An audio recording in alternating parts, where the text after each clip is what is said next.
got one more to go. Oh, well, yeah. How many? Three. Three. You can get these to. Yeah, is she over there? Well, she might be something.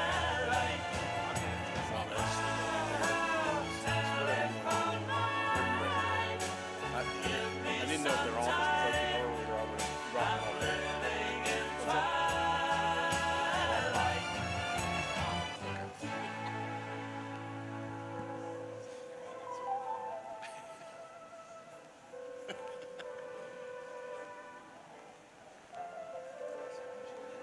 Yeah, I was about to say. Yeah. Okay, So they start at 6:30. so no one's answering. And can't you just let it ring a little longer, longer, longer? Oh, I'll just sit tight through shadows of the night. Let it ring forevermore.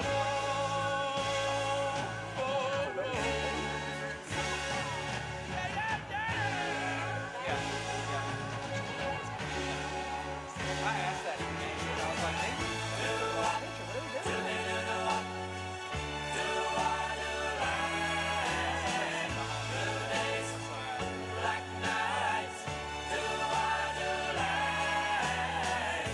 I look into the sky. The love you need ain't gonna see you through. And I wonder why the little things you plan ain't coming true. Oh, telephone line, give me some time. I'm living in twilight.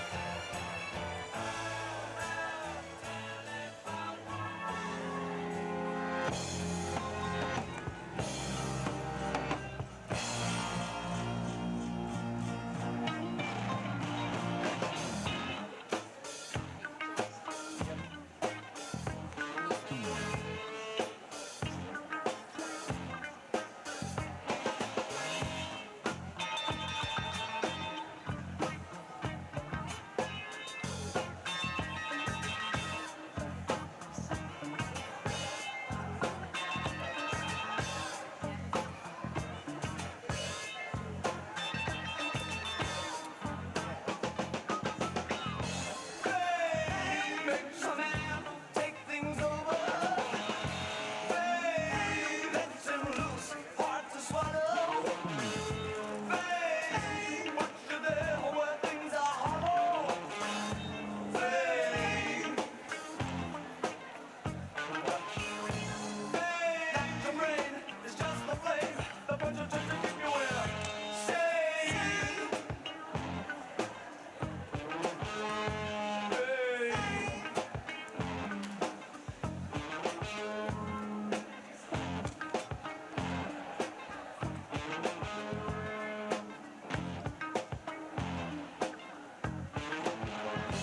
Hey, what you like is in the liver. Hey, what you get is no tomorrow. Hey, what you need you have to borrow. Hey,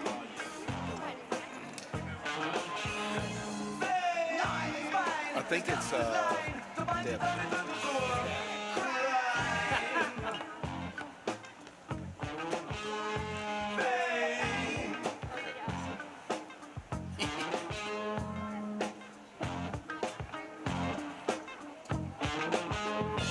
Is it any wonder I reject you first?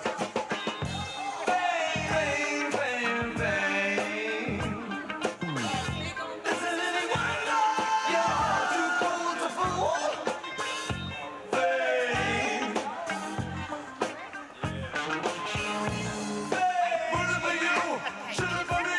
Gotta get away from Wow. Wait, is it chocolate with no frosting? Yeah.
love you, love you. I'm gonna love you.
Come to me, baby, you'll see. Without you, pretty baby, who's gonna help you through the night? Without you, pretty mama, who's always there to...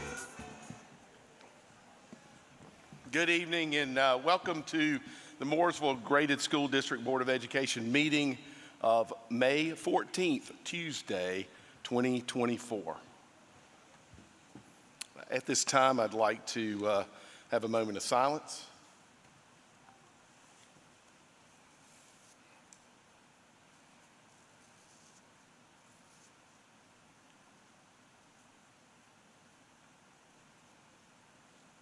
Thank you. I know we had some festivities before the meeting this evening, and I usually have a quote that I'd like to say, but as I observed the celebration this evening, my mind was changed. I just wanted to this is a celebration for quote unquote retirement, and I'm reminded in the month of May that we have endings and we have such as graduation, college, and in our case, high school. And we also have new beginnings in these folks that are retiring that will be starting new activities, careers, grandparents, traveling, and that sort of thing. And I just wanted to tell you how important you all are. You may not hear it from enough people. You may not hear it from this board, but everybody that is an educator and that is affiliated with education, if you would stand. And that includes anybody on this.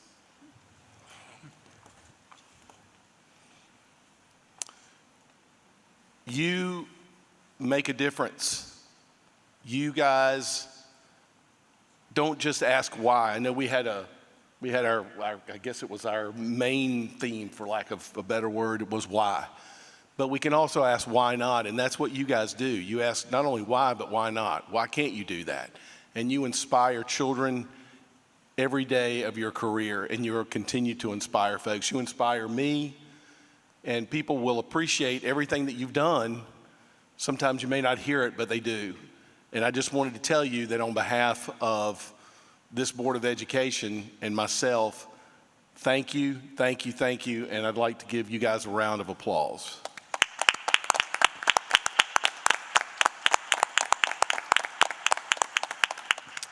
Thank you. Pledge of Allegiance, Dr. Gardner. Yes, sir. I'd like to call Armani Knox-Scott and Noah Kennerly to the stage. They are kindergarten students at Parkview Elementary, and they're going to lead us in the Pledge of Allegiance today.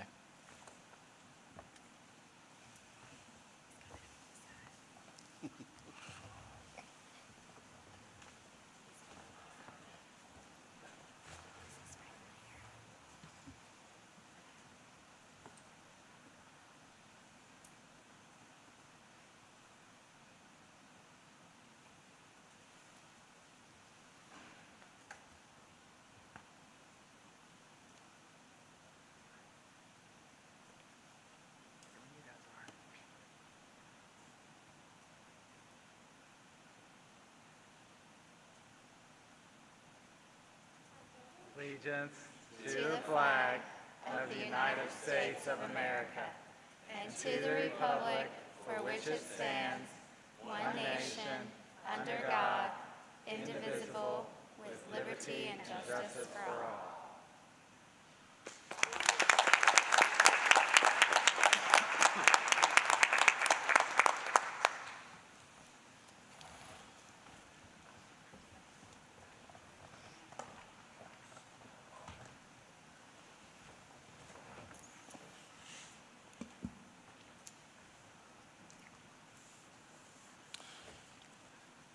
Approval of the agenda. I'll entertain a motion to approve the minutes from the April 9th and, let back up. Approval of the agenda, please. I'll entertain a motion. I move we approve the agenda as it stands. Do I have a second? Second. I have a motion and a second to approve the agenda. All those in favor? Aye. All those opposed? Motion carries.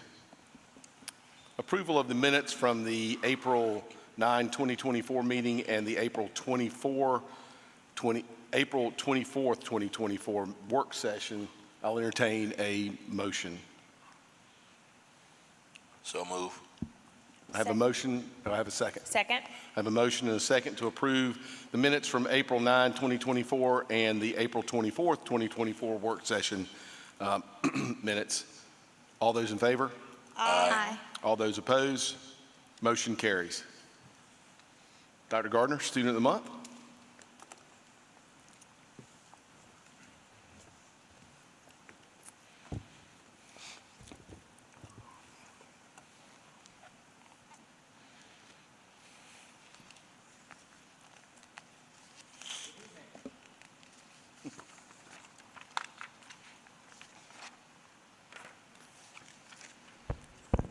Good evening. I'd like to call up our Students of the Month and pledge leaders back up to the stage, Armani Knox Scott and Noah Kennerly, kindergarten students at Parkview Elementary. Let's give them a round of applause.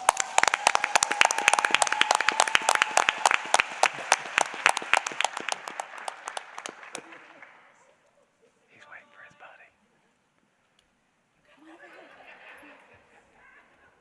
Here, come stand over here. All right, you guys are going to stand by Dr. Marsh, and I'm going to read some really good things about both of you. Are you ready? All right. These students were chosen by Miss Armendera and the Parkview Elementary School administrative team, and here's what they had to share about them. Armani and Noah are super patriots. They model our 4 school-wide expectations every day. They're always safe, kind, responsible, and respectful. Noah and Armani have a special friendship that started on day 1 of kindergarten. Noah uses crutches to get around, although he is very independent. He sometimes needs a little help carrying things or moving things from one place to another. Armani recognized this and immediately took the role of helping around in the classroom. When we get the iPads out, Armani gets his and Noah's from the cart. Armani gets his and Noah's books from the cubbies when they go to the library. And Noah is always appreciative of the help that he gets from his good buddy. During the Pledge of Allegiance, Armani places one of his hands over Noah's heart so Noah can hold on to his crutches for stability. Their friendship has been a model for kindness and compassion for the entire class. Please join me in congratulating Armani and Noah as our May 2024 Students of the Month.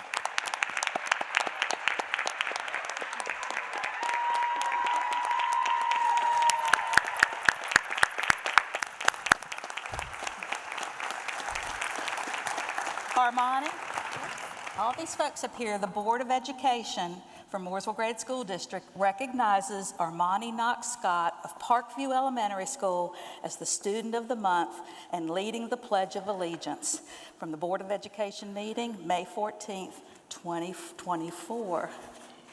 And that is for you.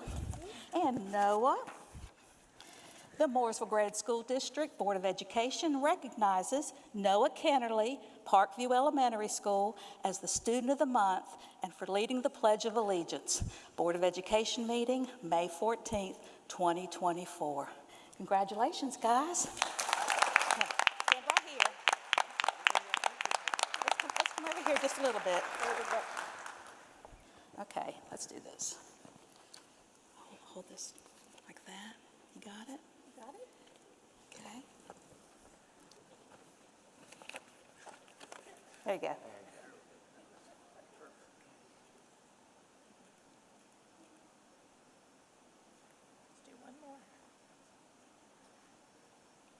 Congratulations.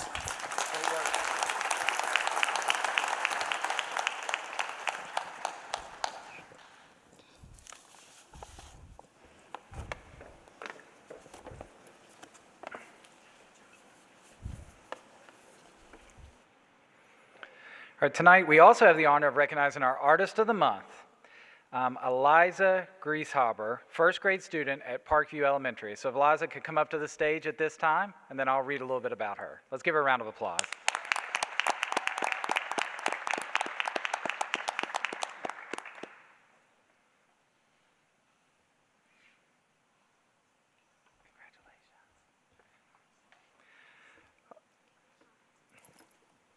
Eliza was nominated by Miss Rendon and the Parkview administrative team, and here's what they had to share about her. Eliza has throughout the school year been creating quality art projects, like you can see up here, and leading by example. She always comes in with a positive attitude and work ethic and has made some beautiful artwork all year. During the months of September and October, first grade students celebrated National Hispanic Heritage Month.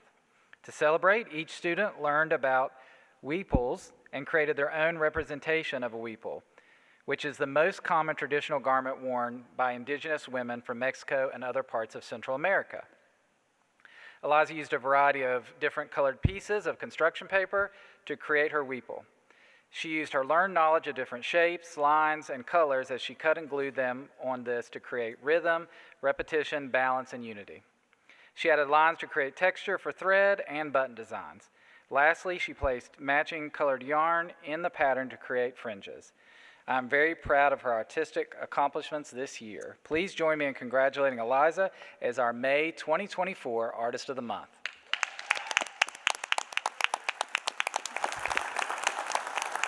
Eliza, the Mooresville Graded School District Board of Education recognizes Eliza Leanne Grieshaber, Parkview Elementary School, as the Artist of the Month. Board of Education meeting, May 14th, 2024. Congratulations. Yeah.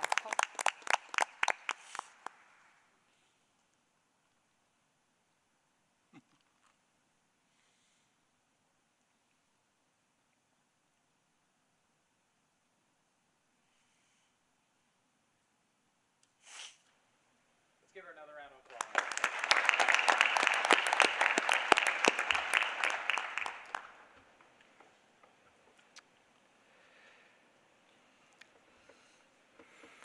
Each month, we have the honor of recognizing a district employee who demonstrates strong professionalism and dedication to our district with the Above and Beyond the Call of Duty Award.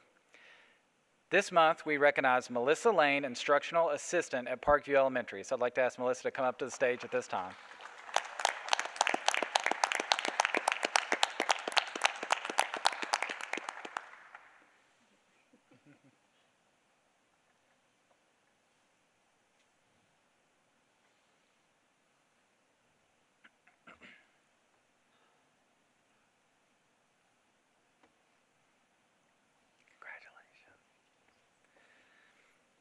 Melissa was nominated by the Parkview administrative team, and here's what they had to share about her. Miss Melissa Lane is an outstanding instructional assistant at Parkview who demonstrates leadership and passion for education at our school. Miss Lane has taken the lead in creating instructional assistant schedules to ensure a fair and consistent rotation and coverage for morning duties. This year, she also has taken on the STEM rotation and club for the last 3 quarters. Our students love their time in STEM with Miss Lane. She plans exciting activities that challenge them to explore, create, and work together as they learn about topics. We also can't forget that Miss Lane is an amazing instructional assistant who checks in on classroom teachers to offer support during available blocks of time, always to ensure that students are her priority. She does an excellent job of building relationships with all students and takes a genuine interest in them. If something of need arises, Miss Lane does not hesitate to assist in providing support or teaming up with the school counselor, teacher, or administrators to ensure that everyone has what they need. Lastly, Miss Lane is in school to become a media specialist. She spent time working with our media specialist as well, assisting with special projects. Miss Lane is truly a Parkview patriot, and we are beyond honored to nominate her for this award. Please join me in congratulating Miss Lane, the Above and Beyond Call of Duty Award recipient for May. This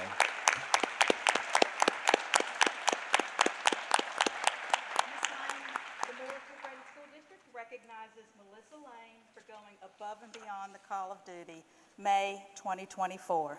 Congratulations. It sounds like you're already doing a lot of what you're going to need to be able to do as a media specialist, so that'll come in handy.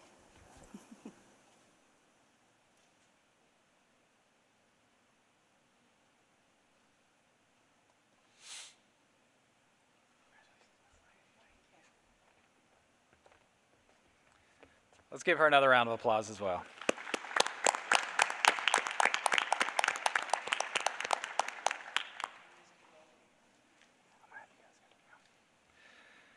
For our spotlight on people, we have some special guests here today that have amassed a combined over 500 years of service in education. So we are going to be recognizing our 2024 retirees. So at this time, I'd like to ask our Board of Education members if you can come up front.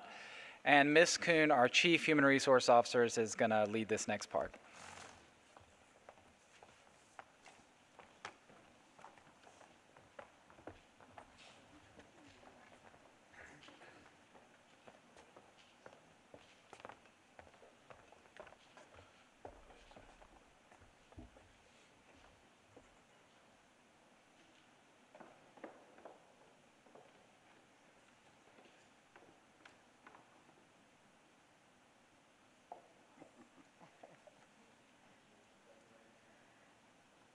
Well, good evening, and I'd like to start by, to the Board of Education, to our superintendent, to all the wonderful retirees that we have the honor of celebrating this evening. We are very fortunate in Mooresville Graded Schools to have worked with those of you who are celebrating between 10 and 25 and 30 years of service, and so we're so excited to have you with us tonight. We're going to read these names in alphabetical order, and so I'll call your name and you will come up, shake hands with the board, and we will take a picture with all of you at the end. And so I will start, and then we also have a vase for you that Dr. Gardner will hand you, and there's a box that you want to put the vase in before you leave at the end of the stage. So I will start with our first recipient. I know she couldn't be here with us tonight, but I want to honor her, Miss Julie Blocker. We can give her a hand.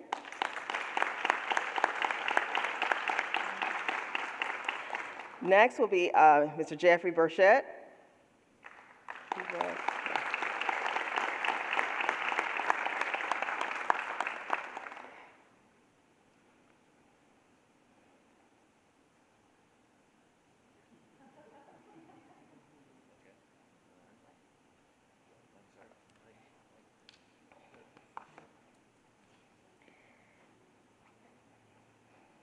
Next, we will have Miss Kim Klein.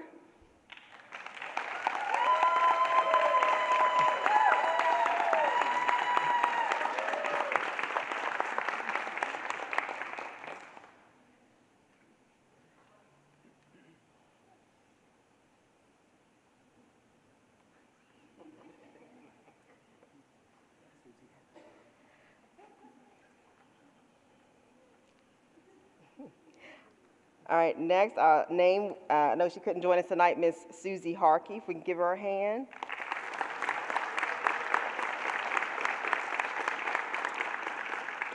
And then we have Mr. Charles Hoppy Hopkins, he couldn't join us tonight, if you give him a hand.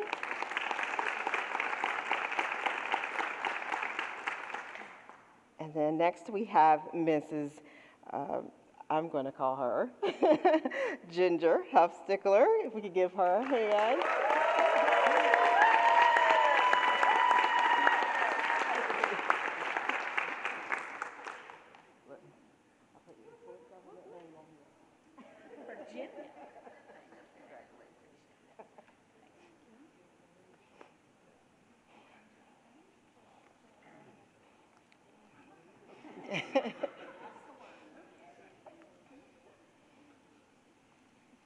Next, we will have Miss Shelley Laska.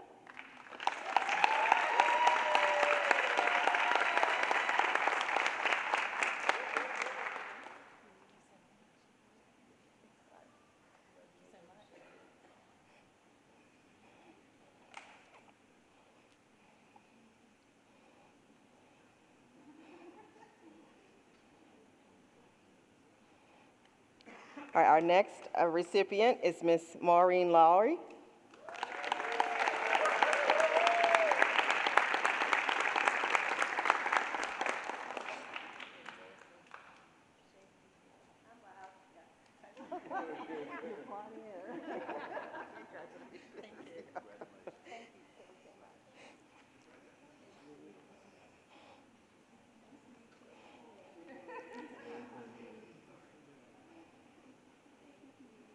Our next retiree is Mr. David Martin. I know he couldn't join us tonight, but give him a hand.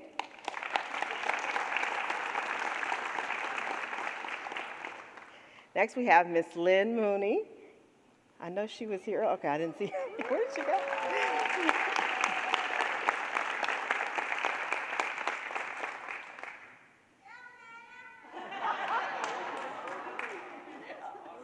I'm just glad I lived long enough to get to retire.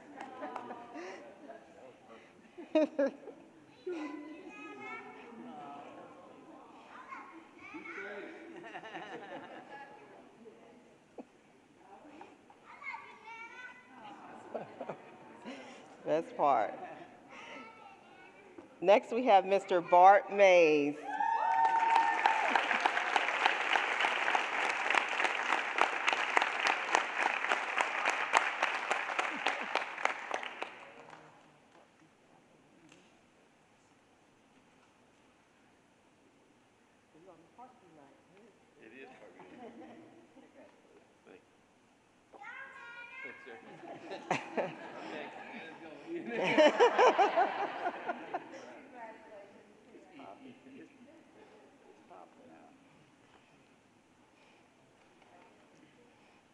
Next, we have Miss Amy McComas.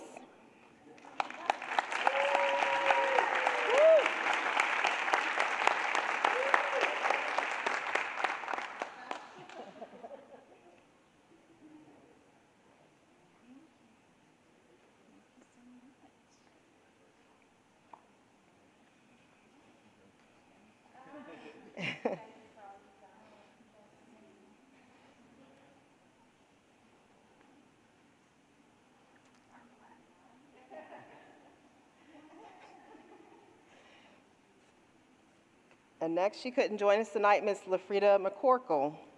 Give her a hand.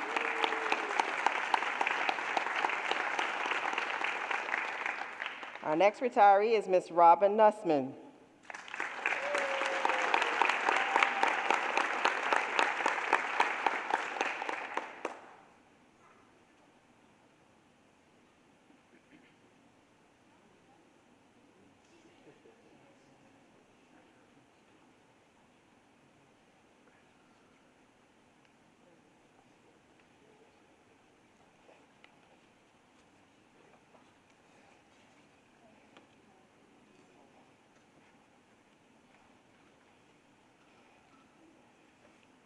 And our next retiree was Mr. Paul Seidel, and he couldn't join us tonight.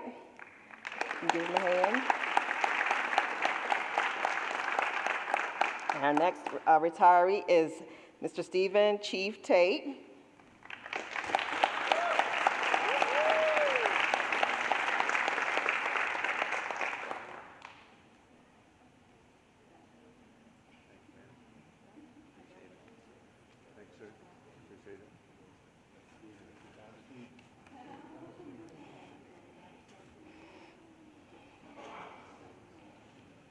Next, we have Miss Penny Tucker.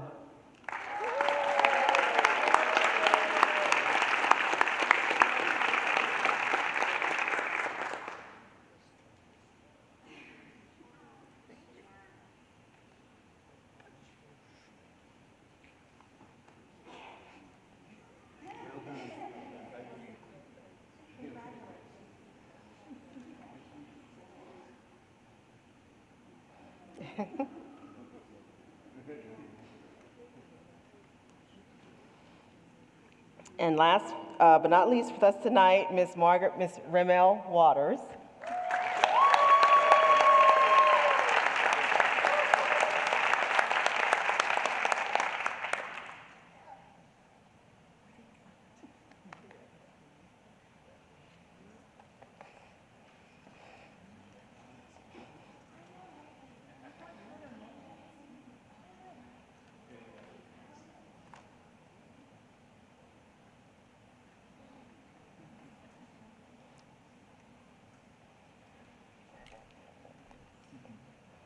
And congratulations to all of our retirees this evening, and if you will, give them a hand.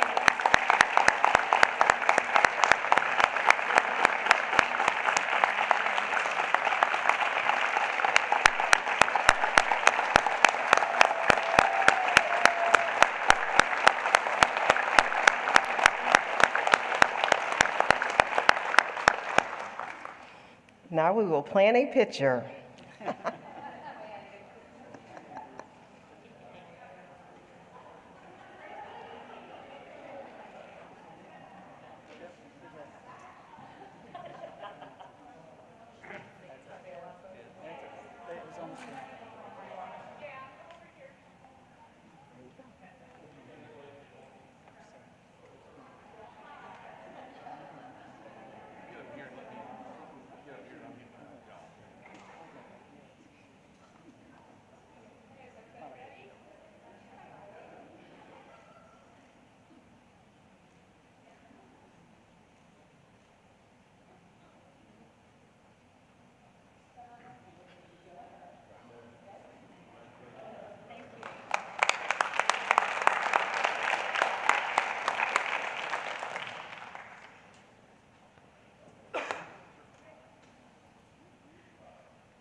Sorry.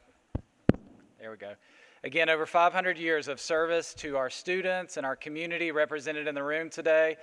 The one word that I could really think of as I listen to individual names come up is this is a group of irreplaceable individuals that have committed so much time and service to this district. So let's give them one more big round of applause.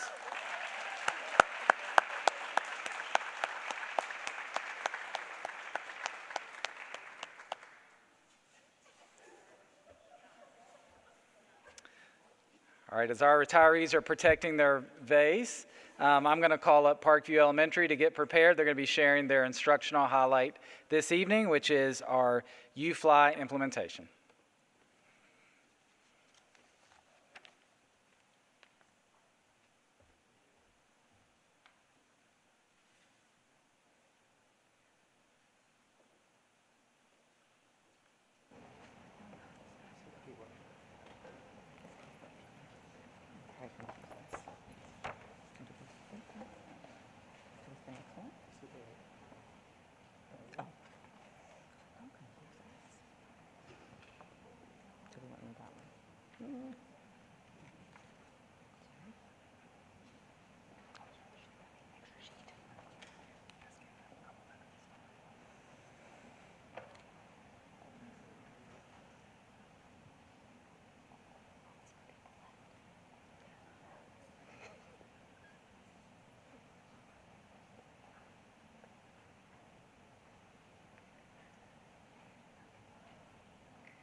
All right, so good evening.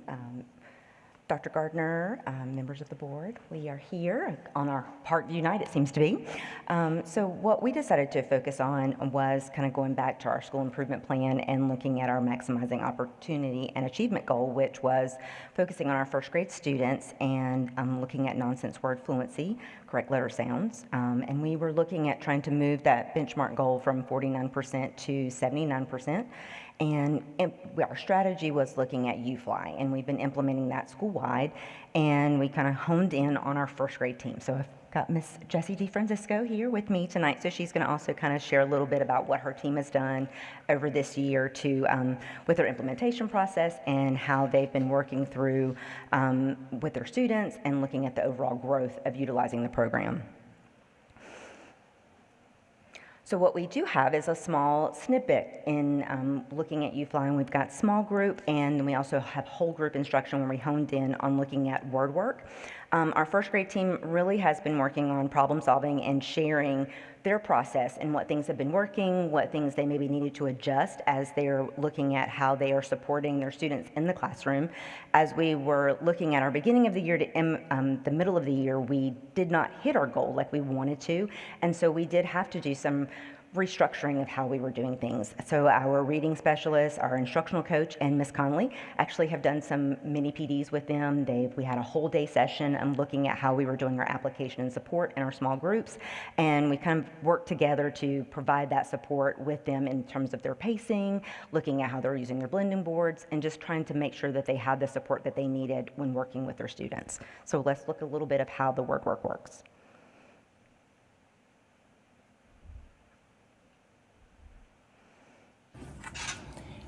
Okay, now I want you to change coin to join. Join. Good job. Okay, I want you to put a T at the end of that word. Put a T at the end of that word. Now we're going to touch the letters, say the sounds, and read our new word. Ready? Joint. What's our new word? Joint. A joint is the place where your bones meet. Okay? All right, now let's change joint to point.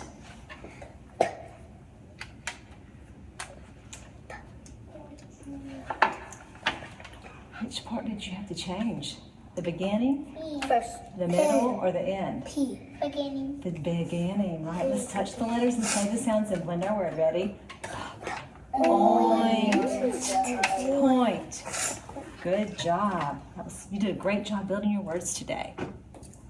Spout. You're gonna change spout to pout.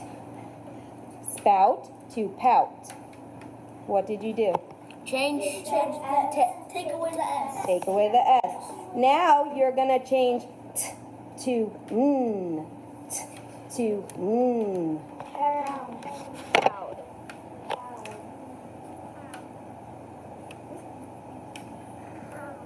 Good. So you have pound.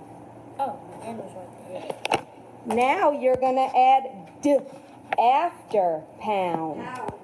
D after pound. What word do you have? Pound. Good. Now you're gonna change to Pound. to Is it that was right. TH? Look at my lips. No, not TH. What's this? F. So what word do you have? Found.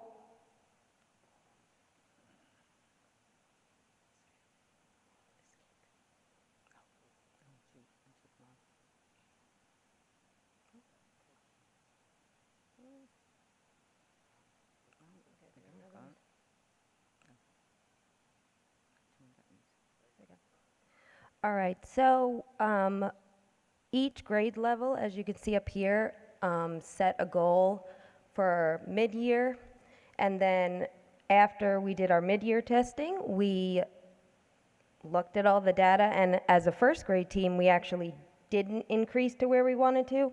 So we made a new strategy that we were going to drop Heggerty, which is one of our phonemic awareness drills that we do with the kids every day. And we were actually going to implement the phonemic awareness and the blending drill also on the second day of UFly, which we do on the first. And then we wanted to increase our nonsense word fluency, which is correct letter sounds per minute. The kids look at a nonsense word and they have to segment the word into sounds and then blend it together to 80%. And I believe we went to 75% at EOY. So we almost met that goal, but we made a lot of growth by just implementing these new strategies that we had some PDs with Ms. Connolly and our wonderful instructional coach over there. But we've seen a lot of growth and just being in the classroom and actually testing the students. At the beginning of the year, it was they looked at these words and they couldn't read them. Testing them at the end of the year, some of them are going so fast, I couldn't even keep up with the sounds that they were saying. The growth has been incredible. The school, teachers as a whole, we really like this curriculum, and we hope to keep increasing. You guys were bringing your other piece of it. Oh, yes. So also what we did was we selected some students that did not meet the mid-year goal, and we call them our pledge kids, and we progress monitor them 2 times a month with this, and we set a goal for them, and I think that's on the next one, okay, where you'll see the data. So, for example, this is my class right here. Mid-year, this student read 27 correct letter sounds in a minute. The goal was 55, but at the end of the year, she read 71. And if they're green with the football, they met the goal that we set. So if you could see all these touchdowns here. If you look here, the colors you see, so red is they were well below where they should have been. Yellow is they were below. So all of these pledge kids were students who did not meet the goal. And then if you see the green here, these are all that have met or exceeded the end of year goal. And one other thing that we felt that they did a really good job is they were really targeting. They had a very specific strategy that they were working towards with their kids. And they even, when they did their Friday assessments, they would pull certain ones and they would bring them to that next PLC and would talk about what patterns they were seeing with some of the errors that maybe the students were making and look for those common patterns amongst themselves. So just the discussion that the team was having, I think, was very powerful in looking at how their students were making progress, or if they were struggling with something, how they were going to address those areas for those students. Of course, we had our, this was you saw this when you came to visit, but we had our actual board in our PLC room so that we could actually see how our students were progressing, and then our teachers at certain benchmark times would actually move those footballs across after they'd done their progress monitoring, and that way they could kind of keep up. And it was just that nice visual for them to be able to see our scoreboard as we were moving apart. And so, as Ms. DeFrancisco was saying, we tested 148 first graders at Parkview. 111 of them were at or above benchmark, and we had only 37 that did not meet that goal, and they were so very close. We had 8 that were within 5 sounds. So we were very excited about the progress that they made. And as they're growing, we hope that we can continue to see that growth as we're implementing this program across the school. And so we wanted to give you our final thoughts from some of our first grade friends and how they're feeling about using UFly.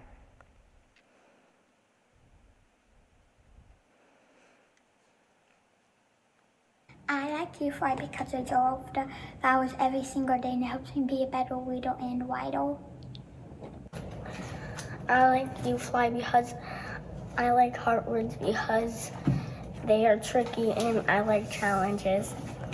My favorite part of UFly is putting new sound on the sound wall, and continuous sound, stop sound, and voice sound. And I love it.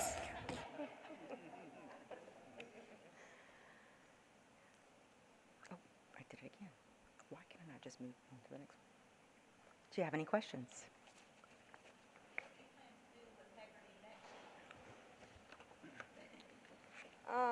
So as we're looking at the master schedule, we still put it in there, but we weren't sure yet because UFly does what Haggerty does. So it's kind of like double.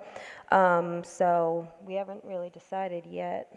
Because as we look at our PSF scores, they are very high in both kinder and in first grade with the PSF scores, as we're looking at it for both our kinder and first grade, the numbers, because it does do exactly what we're seeing with Haggerty in the UFly program, we're seeing that same growth and actually higher growth with using just the UFly. So that is a discussion that the team will be having.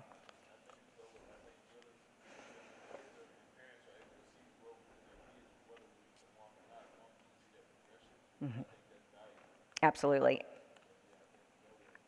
So we do have it, like Ms. DeFrancisco said, it is in the master schedule for us to have that designated time, but we definitely will be having that discussion as a team of what's going to be best fit for the students. Thank you.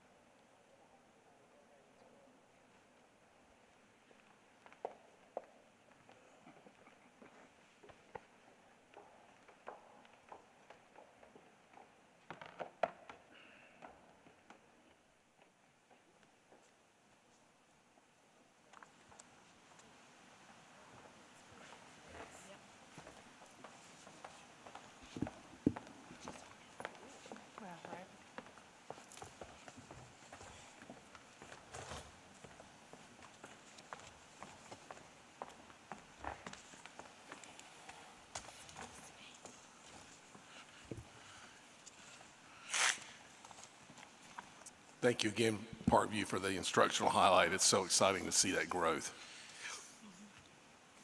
Our next scheduled regular meeting is June 4th, 2024, and I believe it'll be here in the Performing Arts Center. So please make sure that you mark your calendars accordingly. Staff reports. Dr. Gardner? Yes, sir. First up, we have our Maximize Opportunity and Achievement report from Dr. Royal.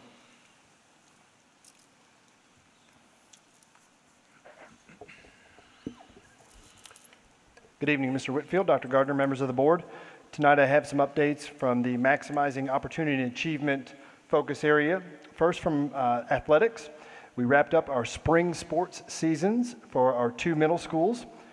We'd like to highlight a second place finish in the conference tournament for our JV volleyball team from Mooresville Middle School, as well as a second place finish in the conference track meet for our girls team from Selma Burke Middle School.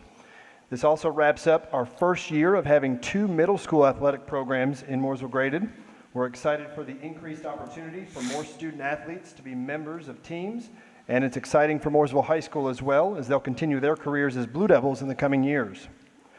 Some athletic updates from Mooresville High School. Congratulations to Mooresville High School junior Ishan Tangarala. He was the Greater Metro 4 Conference Tennis Tournament Champion and Conference Player of the Year. Mooresville High School junior Eric Heel has qualified for and will compete this weekend in the 4A state track and field meet in the 110-meter hurdles and the 300 hurdles. Congratulations goes out to our boys lacrosse team at Mooresville High School. They made school history this year. Not only did they win their first ever NCHSA playoff game, but they also advanced to the 3rd round of the state playoffs. Mooresville High School softball team won the conference championship and the conference tournament championship. They're playing tonight in the 3rd round across the street against Alexander Central. I may or may not have had that pulled up on my laptop. And do you have a score? 0-0 unless they've scored. No. Okay. It was 1 out and 1 runner was on base from Alexander Central. So that game started around 6:30. Whoever wins that game tonight will play Weddington Friday night for the 4th round of the softball tournament. And then our Mooresville High School girls soccer team won the conference championship. That is the first conference championship for girls soccer since 2002 and only the 4th in school history. So congratulations to Coach Hudson and the girls. They played in the first round of the state tournament last night and won in the golden goal overtime. They will play again at home this Thursday against Providence in the second round. That will kick off at 6 p.m. Thursday evening. From the curriculum instruction side, Mooresville High School Skills USA competed at the State Leadership and Skills Conference in Greensboro, North Carolina last month. Congratulations to all the students who participated. The following students placed in their competitions. In additive manufacturing, 3rd place, David Sirocco and William Harriman. 4th place, Cameron Stissel and Elizabeth Decker. In cybersecurity, 2nd place, Maddox Hisks and Ishan Tangarala. Drafting 1, 5th place, Reese Crossan. In heating, ventilation, air conditioning, and refrigeration, 3rd place, Matt Woodring. And Mooresville High School also received a quality chapter recognition in the Skills USA Chapter Excellence Program. So congratulations to our staff and students that participated last month in Greensboro. Mooresville Middle School and Selma Burke Middle School, the 8th grade students presented their Gateway projects May 1st and 2nd. Mooresville High School students presented their Gateway projects last week and yesterday. And the research and presentation portions of these projects align with North Carolina DPI's Portrait of a Graduate and MGSD's strategic plan. Also, we've had our gateways at the other grade levels as well, the elementary and intermediate. So again, we see our students presenting and using those skills really K-12, and that's something we're proud of here in Mooresville. And lastly, I know Dr. Gardner will mention this as well, it is final exam season. Last Thursday, we administered grades 3 through 5 ELA EOGs, as well as the 8th grade science EOG. Today we administered the grades 3 through 5 math EOGs and the grades 6 through 8 ELA EOGs. We have the 6 through 8 math EOGs later this week, and final exams at Mooresville High School start this Thursday. And that concludes my report this evening. Dr. Gardner, members of the board, any questions? And I will update if we have a score. Thank you, Doctor. All right, next up we have our Safe, Healthy, and Happy Committee with Dr. Albert and Dr. Smith. Good evening, Dr. Gardner, Mr. Whitfield, and members of the board. We are here to provide some updates from our Safe, Happy, and Healthy Subcommittee. Last week, several of our staff attended the Children's Hope Alliance Luncheon. They provide comprehensive services and programs designed to give hope to North Carolina's children by providing a safe home, healing their hurt, and encouraging a healthy start. Thank you to Mr. Whitfield and Dr. Gardner for joining us in support of our students and our community. Last month, during our board work session, we shared an overview of the 3-year plan for alternative learning. The team provided an overview of our middle school and 9th grade program beginning this school year, August of 2024. Specific information that was shared included the students the program will serve, an overview of the referral process and timelines, transportation, meals, and other logistics, as well as parent involvement and communication expectations. Following that work session, the 2 middle schools worked together with their teams to identify students based on academic, attendance, behavior, and mental health needs. The District Placement Committee reviewed the referrals from the 2 schools last Friday, May 10th, and placement determinations will be provided to the principals by the end of this week. Staff positions have already been posted for the positions over at the My Way program, and the 2 additional rooms have been painted and upgraded in preparation for the expansion. Furniture will be moving in over the next several weeks. And for a couple of other things dealing with Safe, Happy, and Healthy, our safety audit is ongoing. They're continuing their work and interviewing several folks this week. And again, this summer, we will bring you their final report. And then the last thing is later this evening, we'll be presenting information about the 2024-25 updated Student Code of Conduct. So that's coming in a little bit. Any questions for Dr. Albert or I? Thank you. It's only been a couple weeks since our work session, but a lot of work is still continuing around alternative learning, so we're excited about seeing that. starting in the fall. And next up, we have our Recruit, Grow, Retain with Ms. Kuhn, Ms. Davis. All right. Good evening, Mr. Chairman, members of our Board of Education, and Dr. Gardner. Yesterday, we closed out our 2023-2024 Beginning Teacher Support Program with a celebration and end-of-year meeting for our beginning teachers. We're thankful for each of our BTs, and we were able to provide our BT3s a certificate of participation and finalization of their program. And we have great mentors and instructional coaches and principals who've supported those BTs, and so we're very thankful for that support. We also, speaking of support, we also onboarded our new beginning teacher support coordinator, Ms. Rachel Bussell, and she has hit the ground running, visiting teachers and meeting all of those new teachers here at the end of the year, and having a great impact. So we are thankful for that and for your support for that role. We also were able, as you saw just a few moments ago, to celebrate all the amazing retirees, and we had a great, I have a great team who helped put together that celebration, and so I'm very thankful for the retirees and their years of service, and for the team that's dedicated to making sure that we get to honor the people who served us so well. Also, as we prepare for the fiscal year closeout, many employees will receive additional pay over the next 2 months. Local supplements will be paid out to all employees in May, and letters, stipends, and supplemental funds for teacher compensation will be paid out in June to certified teachers and instructional support personnel. We are thankful that the board has increased our local supplement to a competitive level and has approved the additional stipend payments for teachers and instructional support personnel, as you realize that supplemental pay is an important factor in retaining employees. Also, looking ahead to next fiscal year, the biennium budget that was adopted in October of 2023 includes legislative increases for all employees beginning July the 1st, 2024. The current law shows that employees paid on the legislative teacher salary schedule will receive increases from 3.5% to 7%, and all other employees are currently slated to receive 3% increases. However, the General Assembly is currently in the legislative short session, and it has been reported that additional increases are likely. So we will continue to monitor the legislative salary movements and communicate those out to staff upon implementation. So we'll be happy to answer any questions you may have. Thank you, guys. Thank you. All right, next up we have Ms. McLean with Cultural Relationships. Good evening, Dr. Gardner, Mr. Whitfield, and members of the board.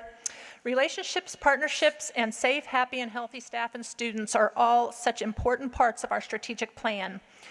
We saw all of these components in action at our Health Fest community event at the end of April, and we had approximately 290 attendees, and I've received some very positive feedback from those in attendance. I want to thank the YMCA, Iredell Health Systems, Lake Norman Regional, the American Heart Association, and Contegra Health for their partnership in helping with this event. In addition, I just want to thank all of the vendors and people who came out to make it successful.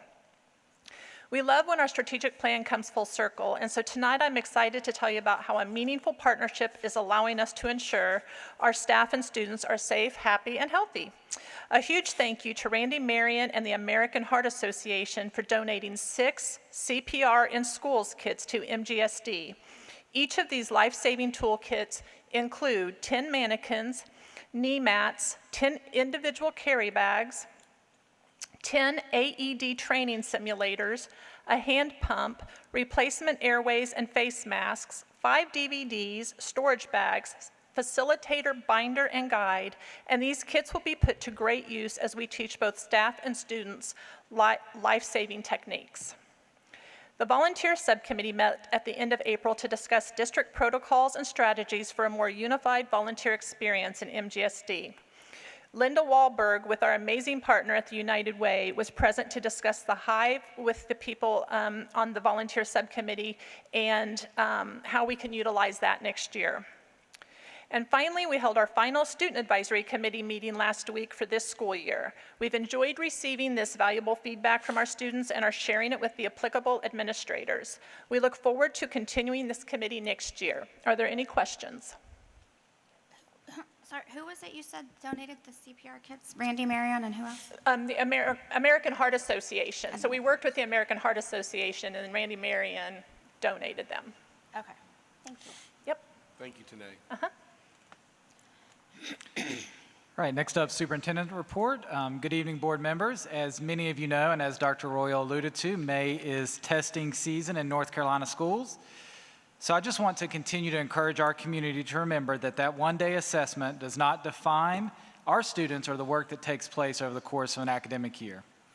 Test scores are something we look at, and we evaluate them on a yearly basis, but they are not the complete picture of the amazing things that occur during an academic year. Last week was also Teacher Appreciation Week. What a better way to show your appreciation for our teachers than to make sure that you vote this November in the election. The state of North Carolina recently reported a surplus of funds in excess of $1 billion. I hope everyone can join me in advocating to make sure those dollars go to public school educators. And finally, May is a great time to step back and reflect on the work that's taken place this year. I want to say thank you to our district staff, school staff, parents, and students for going the extra mile to make this school year a success. Let's make sure we take advantage of our final days of school to celebrate the progress we've made. Thank you. That concludes my comments. Thank you, Dr. Gardner. As it relates to board events, just a reminder, I'm sure we're all aware that graduation is at 8:30 on May the 25th at Joe Pop Stadium. There are a number of events preceding that are be involved with the high school, such as Senior Award Night coming up on the 16th, and several other events, including Baccalaureate next week. And just want to make sure you all are aware and are able to attend as available. We're excited for the end of the year. It's always a happy and sad moment to see folks graduate and leave this wonderful place, but it's also a wonderful experience to see them go off and succeed and be good citizens. So just make sure that you mark your calendars accordingly, and look forward to a wonderful set of events over the next couple of weeks. Public comment? No public comment. Dr. Gardner, items for information. Yes, sir. First, we have up Dr. Royal and Mr. Wilson, who is pitch hitting for Ms. Blocker, who was unable to be here this evening. They'll be presenting our CTE local plan for their first read. Good evening again, Mr. Whitfield, Dr. Gardner, members of the board. Tonight I'm going to quickly hand over the microphone to Mr. Kevin Wilson, the CDC Career Development Coordinator for the district, who is going to present in place of Ms. Blocker. Each of you should have received the binder here that has the 2024-26 CTE local plan for MGSD. This is for first read. We'll come back at the June meeting and ask for approval. And then if that happens, Mr. Whitfield, I will remind you we have to sign a form to give to the state in June. At this time, I'll hand it over to Mr. Kevin Wilson. Thank you, Doctor. Thank you, Dr. Royal. Mr. Whitfield, Dr. Gardner, members of the board. So we're going to go through some highlights and some things that happened this year in CTE.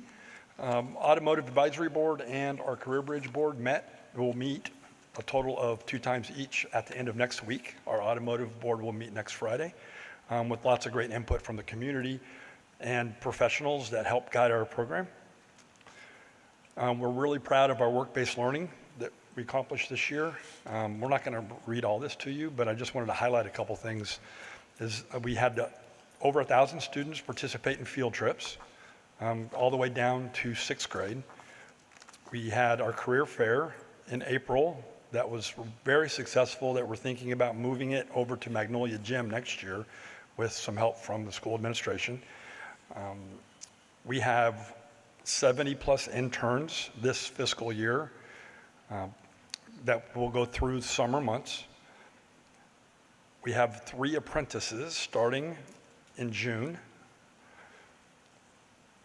We presented work-based learning and college and career promise to all 10th graders this year through American history.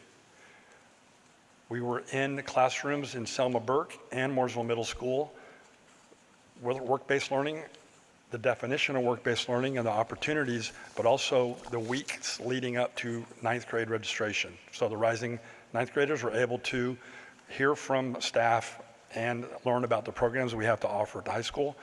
And then we're continuing to push in major clarity into all classrooms that we'll use for career development plans moving forward. We had a 35% increase in credential attainment from last fiscal year to this fiscal year. And we know there's a ton of growth there. We are third in the Southwest region, and we want to be first. That's our goal. And we know that we can grow these credentials and the attainment that comes with them, and our teachers know about it, and we're working very hard to do that. These are just a list of the certifications that were earned in the 23-24 school year. Just the one I'm going to point out that's brand new is the Part 107 for the drone class, and we had 14 students pass that. And those students we had to bus to two different testing centers to take those exams. So we're pretty happy with that for the first year, and we know that's just going to increase as we move along. So we have summer programming coming up starting in June. We have 130 students attending over 3.5 weeks for grades 6 through 9. And then in the fourth week, or that half week, we're going to use 9 through 12th graders will be touring industries. We will visit Mooresville Police Department. Lake Norman Regional Medical Center is going to host us and talk about the career opportunities under their umbrella.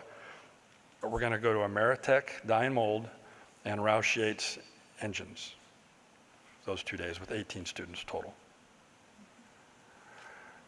So the Comprehensive Learning Needs Assessment, or the CLNA as we call it, was a document that we finished to guide the local plan, and you have a copy of it in the binder. The CLNA is a self-evaluation of where we stand today. It's not reflective and it's not future driven, it's about where we think we are today. We have several collaborative meetings throughout the school year, and there's a list of them here, but we've met with Mitchell Community College, our advisory boards, economic development, and then the internal stakeholders, including a student advisory council that we initiated this year with students representing every grade level, but also every content area within CTE. And we met with them quarterly, provided a little breakfast for them, and really got some honest feedback about where our program is and where it needs to go. So what's new this year is the Student Advisory Board. The courses there that you'll see are 3D modeling and animation, which will lead to 3D graphics and design. Biomedical technology is a new course that fits into our health science pathway. Drone technology level 2 is an extension of a new class. The class last year was Drone 1, right? Financial Planning 1 this next year will be offered with the extension of Financial Planning 2, and Python Programming 2 will be offered next year. We had Python Programming 1 this school year. All these will lead to certifications, right? And these are all classes that our students and the community together said that we needed to offer. New equipment purchased this year, we have a new CNC router for carpentry and engineering, new desktop computers for 3D modeling. We have a flight simulator that we're using in the drone tech. We have Real Care Babies for the middle schools and 3D printers as well for the middle schools. Budgets have not been released. These are projections. This is what we're working off for next year. So PRC 13, we have 319 months of employment. I believe that's a change of 1 month, a decrease of 1 month from last year. PRC 14, the projected is 105,000, and the federal money, PRC 17, is $82,000. The areas of focus for the next school year, or actually the next 2 years, this local plan is for 2 years, we modify it after year 1, is when to increase credential attainment. We need to work on our articulation agreement with Mitchell Community College so our students know what classes they take here, translate the course credits at Mitchell. We want to introduce all students and their parents to major clarity in the career development planning process per the legislation provided by DPI. And we want to collaborate with the implementation that's the career development plans. We want to collaborate with our stakeholders. We want to expand the opportunities for students, parents, and teachers for industry tours to make that connection through K-12. We want to work with Iredell Statesville Schools and Mitchell Community College to centralize work-based learning opportunities within the county. And we want to increase our CTSO, our student, like Skills USA, our student organizations that are tied to our pathways. We would like to increase the involvement in those. Thank you for supporting CTE. Thank you for believing in our cause. Do you have any questions? I just want to say I like the focus on major clarity. I think it's so important, especially at the middle school level, for these kids to understand how it translates to their 4 years at high school. I have conversations with parents frequently that don't understand what CTE opportunities are available once their children get to the high school, and they're trying to figure out what they're interested in, what they want to do, but so much of it can translate into a career with or without college. So it's really important for our middle school kids to understand how it works once they get to the high school. So I like that focus on major clarity, especially at the middle school level. Yeah, I second that. I think when you look at it, I think, parents have a lot of questions about, what's next for their children. And I think when you take that opportunity to enhance the exposure of different careers and opportunity outside of college, because as we know, everyone is not going to college anymore. So giving them an opportunity to be successful is really key in what we're doing.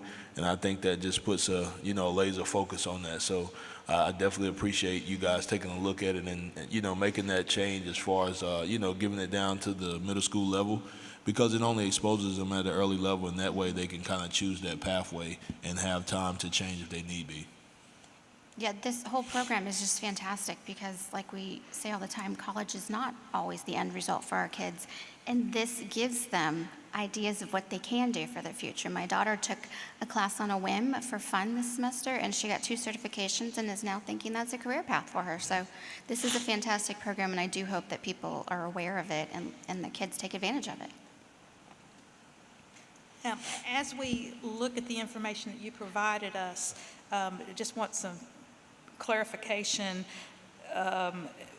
in the context of this analysis. What are the non-traditional programs? So non-traditional would include, so that's identified by the federal government, and it has to do with gender in certain occupations. Okay. Right. And then, I was just thumbing through it. The CTSOs? Those are our clubs that are affiliated with our pathways. So Skills USA is trade and industry. HOSA would be for health sciences. FBLA is our business. And Family Consumer Science is FACS. I'm just confused. Yep. I see a lot of ones, and I thought so that's we have a lot of those, though. Well, skills, definitely. We feel like there's room for growth in the others. Okay. Okay, thanks. I just want to thank you for this is needed, and it's an opportunity, and it's wonderful that it's expanding and that you provide those mentor opportunities and you provide those exposures to industry that's local that these young people can see. I've thoroughly enjoyed the opportunities to meet the students in my, limited role as being a quote-unquote mentor, I guess. It's been a wonderful experience to see them grow throughout the semester, learn a little bit and maybe decide what they do and don't want to do, and that's what it's all about. And again, I applaud you all. I'm just so excited that it's growing, that it's expanding, and the opportunities are there. Again, I was always go back to I guess it was the career fair maybe 6 or 7 years ago, I think Mitchell Community College, where the gentleman got up and had the folks that were interested in going to a 4-year college to stand up, and then had them sit down, and then had the folks that were interested in a career in the CTE type avenue, and there were about a dozen. And the ladies and gentlemen that were standing up, the gentleman looked over and said, "Those are all your clients, and you guys, here's the people that are going to fix your house, fix your air conditioner, take care of your car, build you a house, plumb your house, And it was showing that just is amazing, absolutely amazing. And it really made it clear as to the need and also that there are opportunities out there for folks, and they don't see that until maybe they see it visually.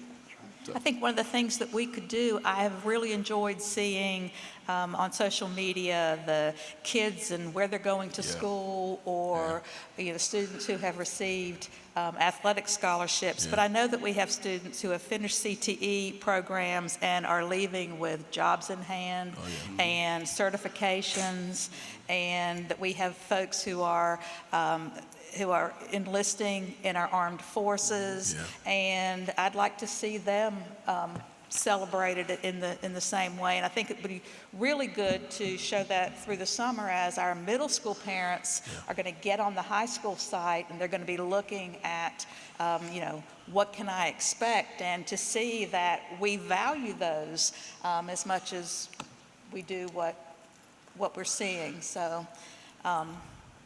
Kudos to those kids who are taking advantage of the other opportunities, because college isn't necessarily the route for everybody. And those of us who did stand up as former educators, you can make more money doing other things. So. You're still appreciated. Thank you, Mr. Wilson. Again, they will come back in June for formal approval. So if you have any questions in the meantime, as you look over the plan, communicate those with myself or Dr. Royal, and we'll make sure we address those. Thank you. Next up, we have a review of our student code of conduct with Dr. Smith and Mr. Reddick. Thank you, Dr. Gardner, Mr. Whitfield, members of the board. Mr. Reddick and I do bring to you this evening a proposed student code of conduct for the 24-25 school year. Annually, we do review the student code of conduct and make updates to it.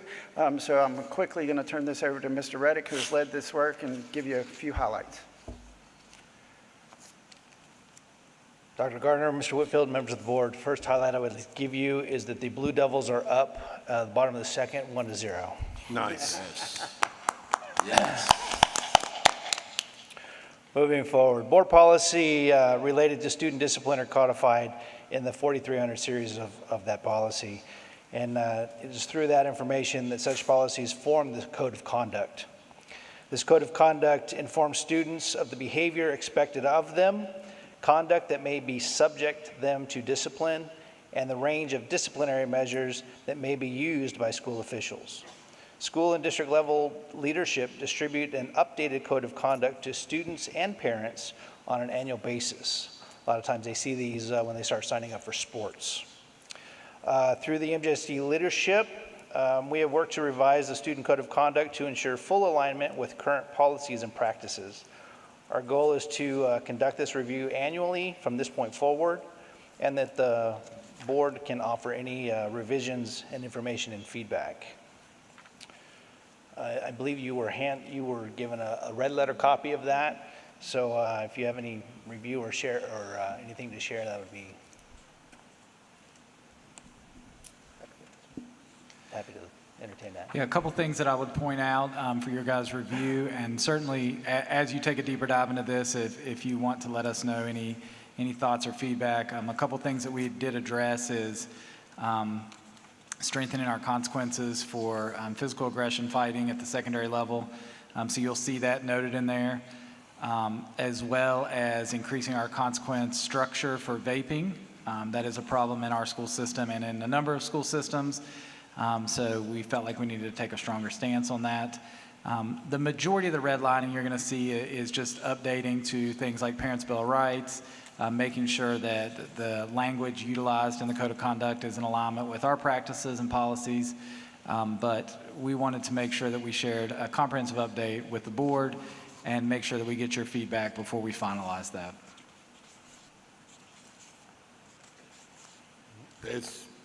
As usual, if you have any questions, you see the folks to talk to and Dr. Gardner. So thank you. I'm glad to see that we're addressing vaping in a more meaningful way.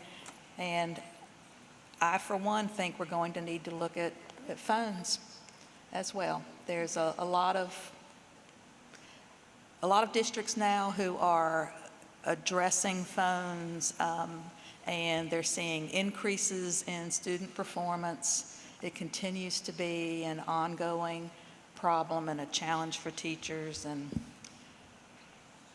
something we've got to get a handle on. Agreed. We've had some discussions internally about that as well, primarily with our secondary leaders, Mr. Reddick, Dr. Smith. So we can share some additional information on that as we finalize our plans for next year as well. Thank you. Thank you.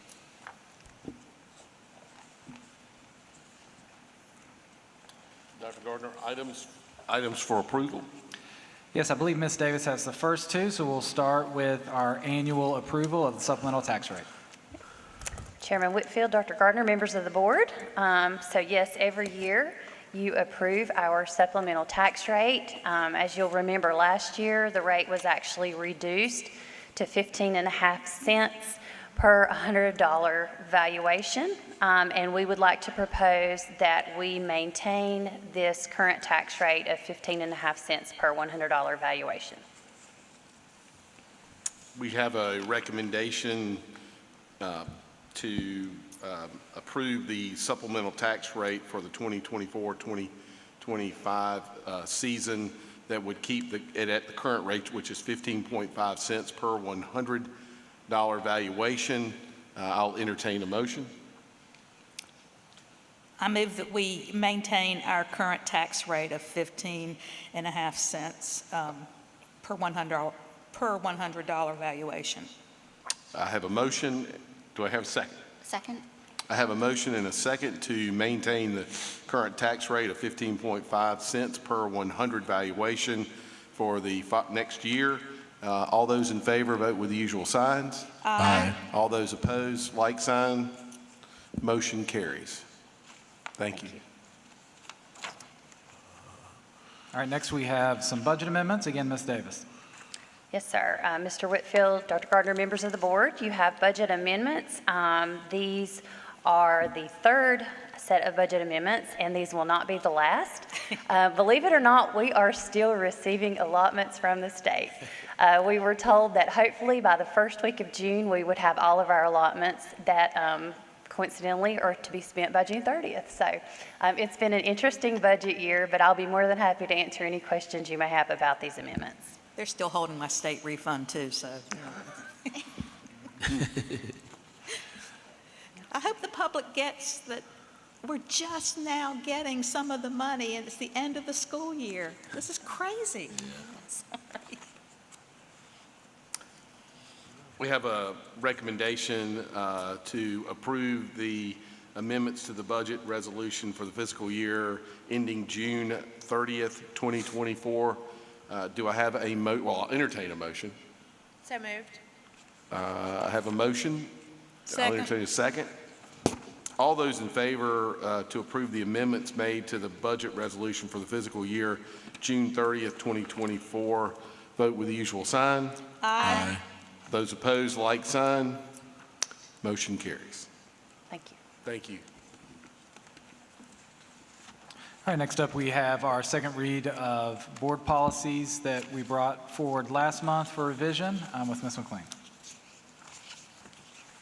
Good evening, Dr. Gardner, Mr. Whitfield, members of the board. Last month, we brought to you Policy 6125, Administering Medicines to Students, and Policy 7605, or 8610, depending on which section you're in, Payroll Procedures. You've had those for the last 30 days. If you have any questions, I'd be happy to answer them. Otherwise, I would ask for your approval.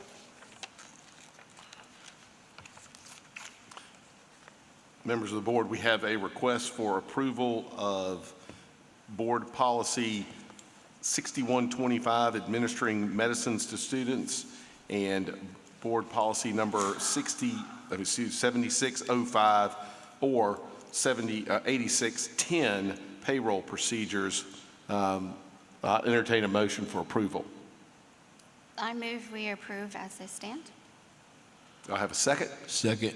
I have a motion and a second to approve the following technical corrections for Board Policy 6125, Administering Medicines to Students, and 7605 or 8610 payroll procedures.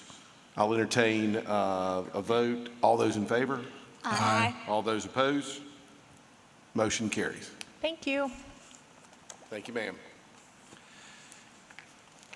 All right, next up, we have Mooresville Middle School tennis and track project. I believe Dr. Smith's going to share details about that. Thank you, Dr. Gardner, Mr. Whitfield, members of the board. Tonight, I share with you, as you've heard before, we did receive a state athletic grant earlier this fall, and we did have quite an extensive list of priorities, but two of the things that came to the top of that list were resurfacing the tennis courts at Mooresville Middle School and the track at Mooresville Middle School. So we are requesting formal approval to move forward with these projects to resurface both the track and the tennis courts at Mooresville Middle.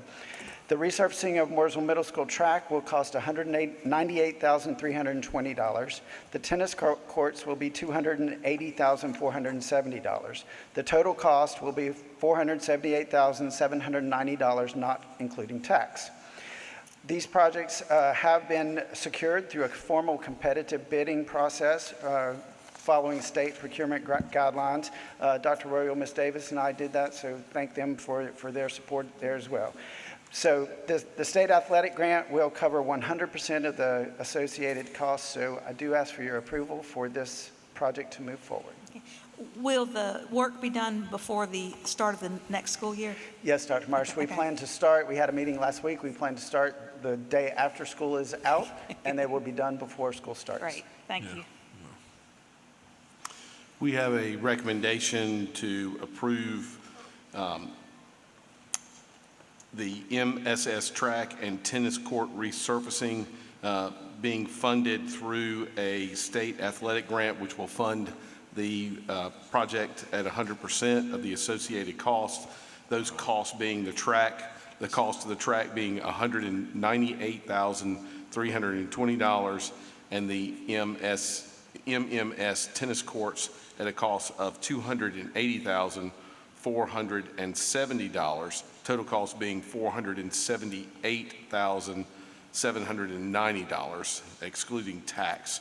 I have a recommendation. Do I have a motion to approve? I move that we accept the recommendation as presented. Do I have a second? I have a motion and a second to approve the recommendation to resurface the MMS track and tennis court resurfacing at a total cost of $478,790. I'll entertain, all those in favor? Aye. All those opposed? Motion carries. Thank you. Thank you, Doctor. And I'd just like to say a thank you to Vicki Sawyer and Gray Mills. They helped allocate those funds for Mooresville Graded District. So we received a total of $1.5 million, close to $500,000 going to this project, but we hope that the total sum of that money is able to impact a variety of sports and athletics, really middle school, high school, as well as upgrading some of our athletic facilities even at the K-5 level. So we're excited about that, and we want to make sure we thank both of them. Thank you, Doctor. It is, This team's working on getting there. okay, I was going to say, we don't have my code for North Carolina general statutes, but it has come to that time in our board meeting that we need to meet with the board attorney and discuss personnel matters. I do not have the actual statute reference to memory, unfortunately. Are we close?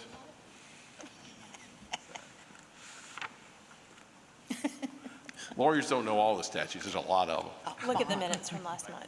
I don't think it references. Kevin's looking it up. It should be in the minutes from last month. Yeah, I don't think it has the.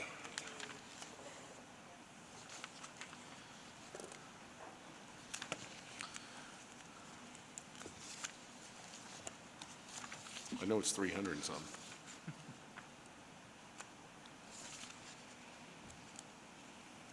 It's not in there.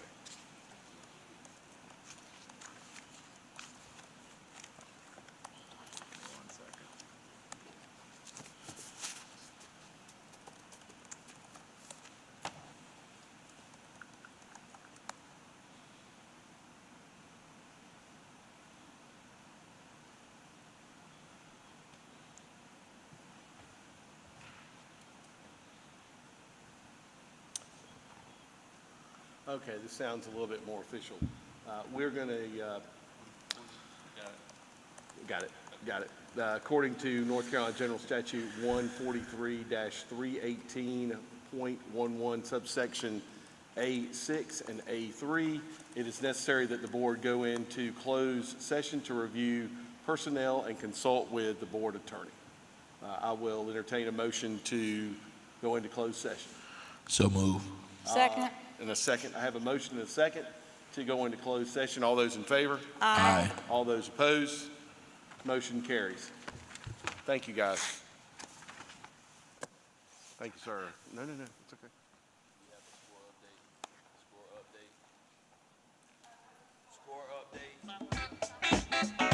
What is it? Still 1-0?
Everybody was kung fu fighting.